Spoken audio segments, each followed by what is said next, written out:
तो अब हम इस स्टोरी में मॉडर्न इंडिया में एक ऐसी कहानी पढ़ेंगे और इस तरह से पढ़ेंगे, इसका एविडेंस कि history is a story with messages. ये देखो 1556, एक मिनट बैठो बैठो, चांस देंगे सबको बीच बीच में। 1556 कौन बैठा हिंदुस्तान की गद्दी पे? अकबर। अकबर। किसी भी शासक को पढ़ने से पहले, whenever you are going to prepare a ruler, you should always be aware about the background of the ruler. वो किस बैकग्राउंड में गद्दी पे बैठ रहा है ये जानना बहुत जरूरी है। 1398 से 1566, 1398 तैमूर इन्वेजन,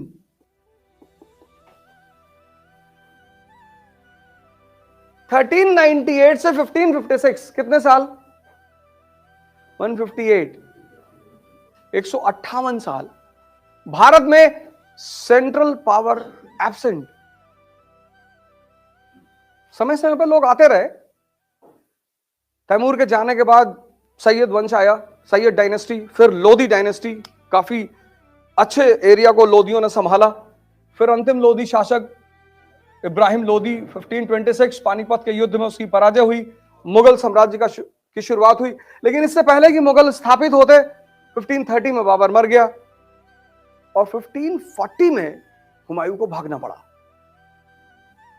और 1540 से 45 5 साल एक बहुत काबिल आदमी का शासन रहा, Sher Shah Suri.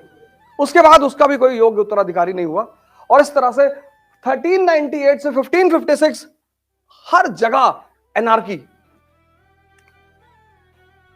Administration anarchy, land revenue anarchy, absence of central power,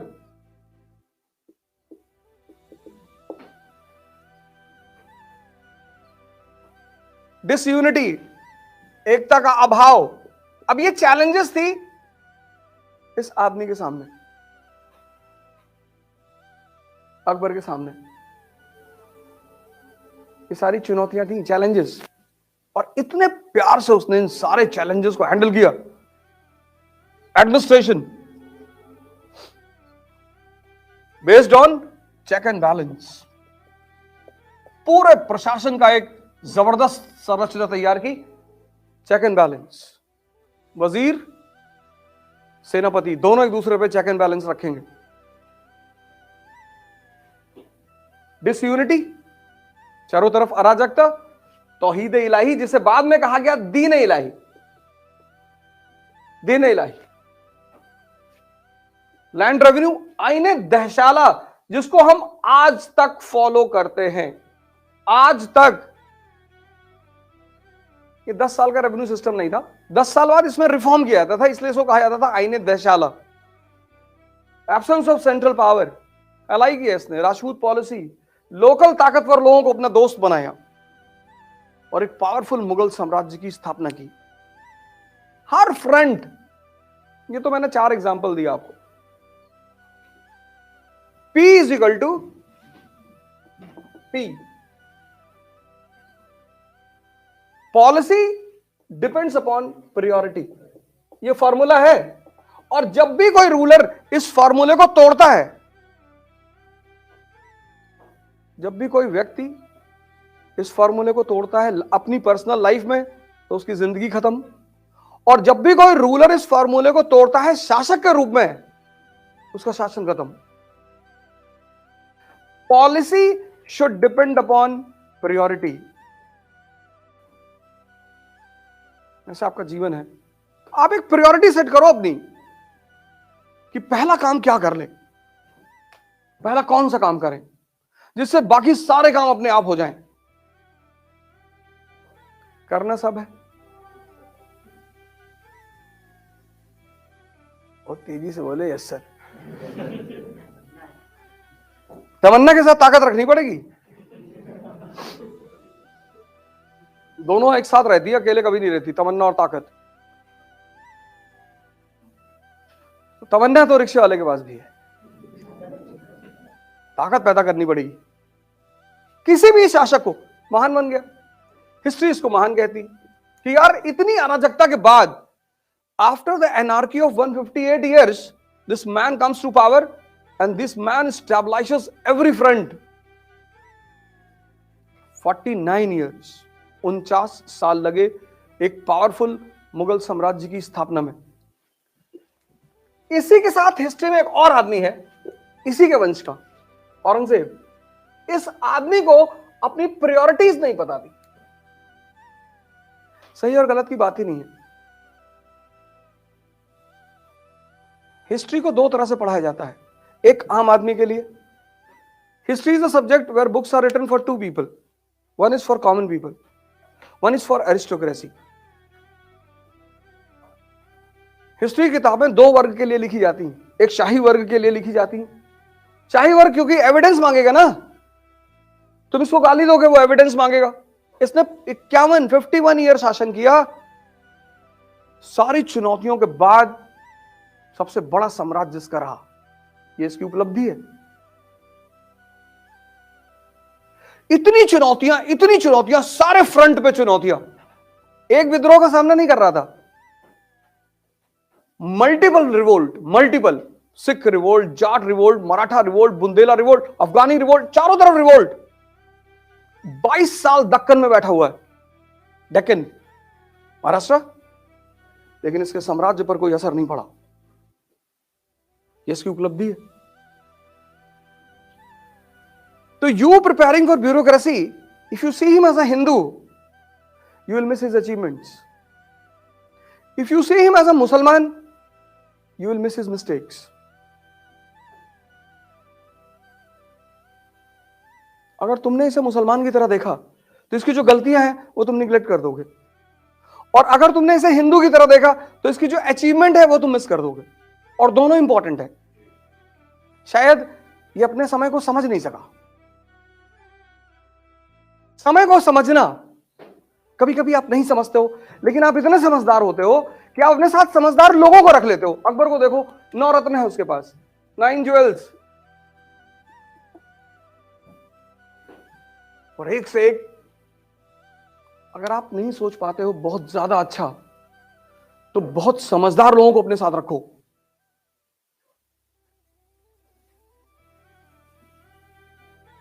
संगत जो है ना, संगत, कंपनी, वो तुम्हारा पूरा फ्यूचर डिसाइड करती है, पूरा। आज से 4-5 साल पहले मैं धौला कुआं से आ रहा था, तो मेरे कोलीग मेरे साथ बैठे हुए थे। रात का टाइम था, 10 साढ़े 10 बज रहे थे, इंडिया गेट पे। क्या हम लोग बुजुर्ग हो गए हैं? मैंने गाड़ी रोकी, बोला उतरो। क्या क्यों? अरे मैंने कहा उतरो, दरवाजा बंद करो। चले गए। आज तक बात नहीं की। मान लो कोई थॉट सबकॉन्शियस में आके बैठ जाए तो। कैंसर का पेशेंट पता है क्यों मरता है? जो भी उससे मिलने आता है वो अपने मुंह पे लिख के लाता है कि तुम मरने वाले हो। हाँ, ये मेन वजह है कैंसर के पेशेंट की। कैंसर इतना खतरनाक नहीं है, लेकिन वो जो भी मिलने आता है, जो भी, एक तो जिसने सुना आधा तो वो वहीं मर गया, और फिर जो मिलने आ रहा है एवरी डे।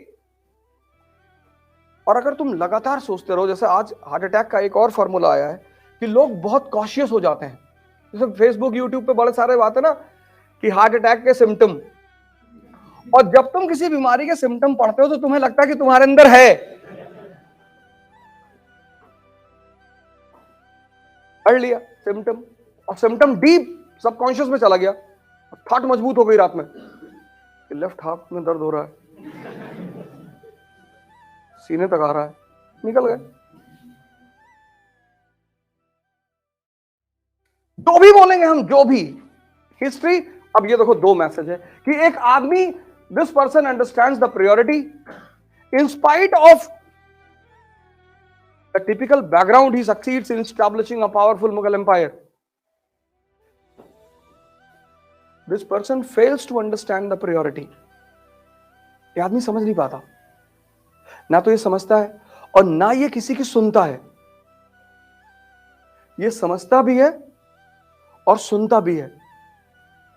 ये खुद समझता भी नहीं और सुनता भी नहीं। इसने 49 इयर्स में कुछ ना होने के बावजूद सब कुछ बना दिया,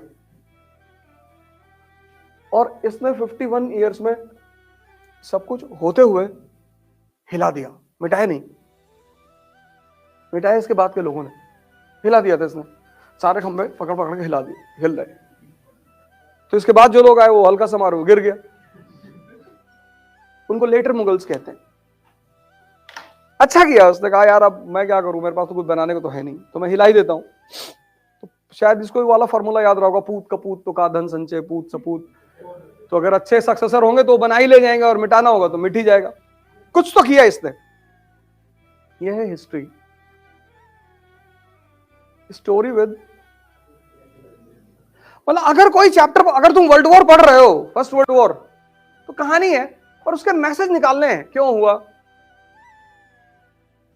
reasons for world war, first world war कैसे हुआ, how the world war took place, how the world war started, खत्म हुआ, उसका इंपैक्ट क्या पड़ा पूरी दुनिया पे, इकोनॉमिक, पॉलिटिकल, सोशल, सब।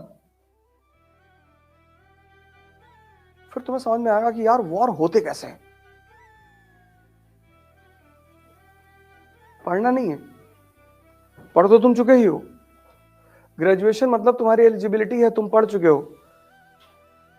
15 साल स्कूल में और 3 साल कॉलेज में, 18 साल। और 18 साल पढ़ने के बाद भी अगर तुम्हें पढ़ना पड़ता है तो थोड़ी सी मेहनत ज्यादा करनी पड़ेगी, समझना पड़ेगा। हर कहानी एक मैसेज है। जैसे मॉडर्न इंडिया, मॉडर्न इंडिया एक ऐसी कहानी है, एक राष्ट्र के जन्म की कहानी है। Modern India is a story related to the birth of a nation called India.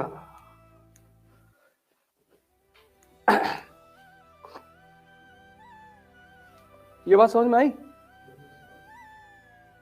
What is history? Story with, लेकिन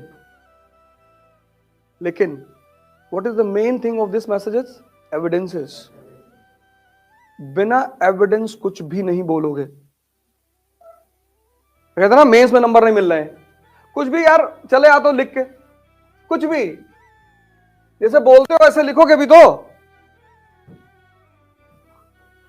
जैसे बोलते हो वैसे लिखोगे भी।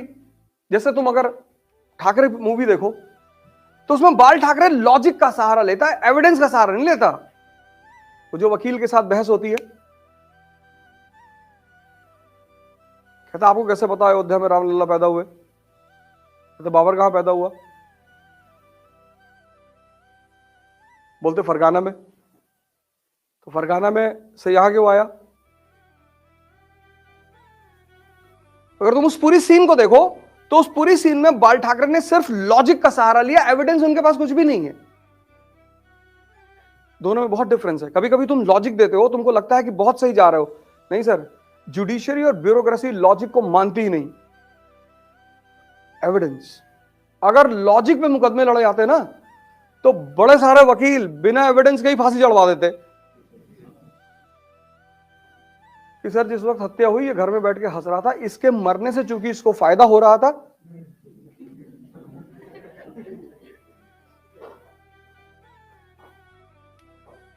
Modern India is a story which is related to the birth of a nation called India. इसके दो part हैं, दो। There are two parts of modern India. First part, जब पुराना स्ट्रक्चर टूट गया, खत्म हो गया, 1757 to 1857. This is the first part of modern India, when the old structure was eliminated. खत्म। किसी पुराने स्ट्रक्चर को खत्म करोगे तभी तो नया स्ट्रक्चर पैदा होगा। ये किया किसने? ये ईस्ट इंडिया कंपनी के लीडरशिप में हुआ। ये पहला फेज है, 1757 टू 1857। इसमें पुराना स्ट्रक्चर खत्म हुआ और नया structure, new economic structure new political structure, new social structure,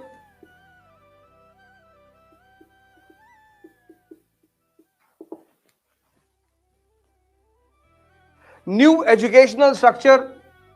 modern education इसी दौर में तो शुरू हुई, मैकालेस डिक्लेरेशन 1835।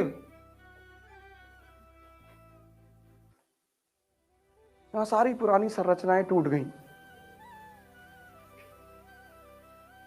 यहां दिल्ली का मुगल बादशाह खत्म, यहां कलकत्ता का गवर्नर जनरल, जो बाद में बना भारत का गवर्नर जनरल 1833 में। यह समझना है कि यह पॉलिटिकल डेवलपमेंट कैसे हुआ यार। ये मोनार्की से हम डेमोक्रेसी की तरफ कैसे बढ़े। 1861 में लेजिस्लेचर पैदा हुआ। 1861 का जो एक्ट है उसकी सबसे प्रमुख बात क्या है, बर्थ ऑफ लेजिस्लेचर। यह समझना है ये मॉडर्न एजुकेशन की शुरुआत क्यों हुई, क्वेश्चन मार्क लगाना है। क्योंकि हर चीज किसी ना किसी कारण से होगी। भारत में एक नया तबका पैदा हुआ, एक नया क्लास पैदा हुआ सोसाइटी में, and that class was educated middle class. कौन है ये एजुकेटेड मिडिल क्लास, ये कैसे पैदा हुए? और भारत एक राष्ट्र के रूप में इन्हीं की देन है।